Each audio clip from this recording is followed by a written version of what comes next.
2024-এর জুলাই বিপ্লব সংগঠিত হয়েছিল, সেটা ছিল অযৌক্তিক অন্যায্য কোটার বিরুদ্ধে। কিন্তু আজকে আমরা সেই 24শে জুলাই বিপ্লবের 6 মাস পরে আমরা 500 কোটা বাতিল করেছিলাম সর্বপ্রথম রাজশাহী বিশ্ববিদ্যালয় থেকে। আমাদের এই বসন্ত বিপ্লব জেগে উঠেছিল জাহাঙ্গীরনগর বিশ্ববিদ্যালয়ে, জেগে উঠেছিল সাস্টে।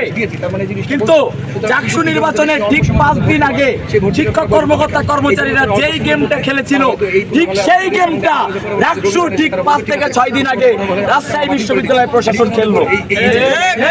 যেই মুহূর্তে রাজশাহী বিশ্ববিদ্যালয়ের শিক্ষার্থীরা একরাশ উদ্দীপনা নিয়ে বসে আছে, 25 তারিখে তারা একটি উৎসব পালন করবে, দীর্ঘ 35 বছরের একটি অধিকার তারা ফিরে পেয়েছে। ঠিক সেই সময় আরো সেই বিস্ফোরণকে আবার নতুন করে কবর থেকে উঠিয়ে আনার চেষ্টা করছে রাজশাহী বিশ্ববিদ্যালয় প্রশাসন।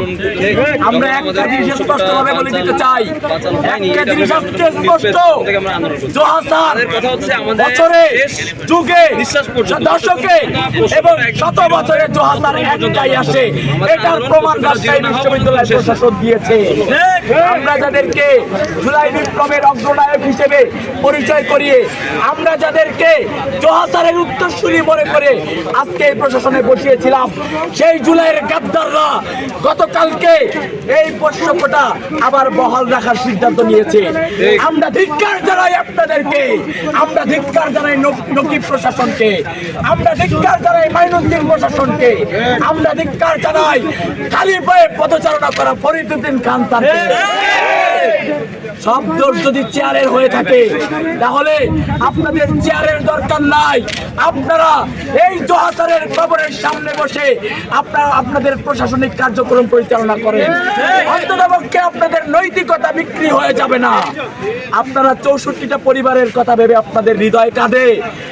রাত 1টার সময় আপনারা অনলাইনে স্ট্যাটাস দিতে পারেন, স্যাড স্টোরি দিতে পারেন, কিন্তু এখানে 34,000 শিক্ষার্থী আছে।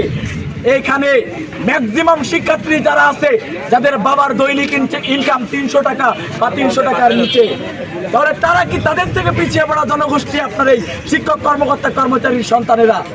তাদের কাছে কোনো লজিক নাই, তাদের লজিক একটাই, আমার দাদা খেয়েছে, দাদার পরে বাবা খেয়েছে, বাবার পরে আমি খাচ্ছি, আমার পরে আমার সন্তান খাবে।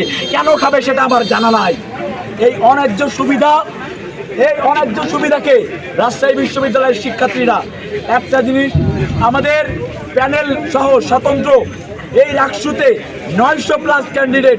আমরা বিশ্বাস করি আপনারা যারা ক্যান্ডিডেট হয়েছেন, আপনাদের প্রত্যেকের এমন ক্যালিবার আছে, ন্যূনতম 550 জন করে শিক্ষার্থীকে নিয়ে এই মাঠে অবস্থান করার।